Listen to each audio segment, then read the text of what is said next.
We actually had students from IA a couple years ago. We were doing a Flex Friday hackathon sort of event, working with a group of students and separated into teams. One of them took a weather sensor from a partner company that we were working with, created a CAD design to attach it to the front of Develop Air, and then another group of students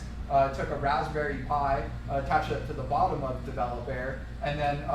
they essentially turned Develop Air into a mobile weather station. So,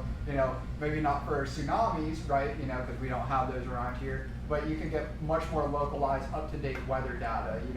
even outside of natural disasters with drones, and even just like our parents, who still may like watch the Weather Channel and not like just look at the weather on their phone. I think it's gonna just become more and more standard. Instead of like, hey, it's 89 degrees in Alpharetta,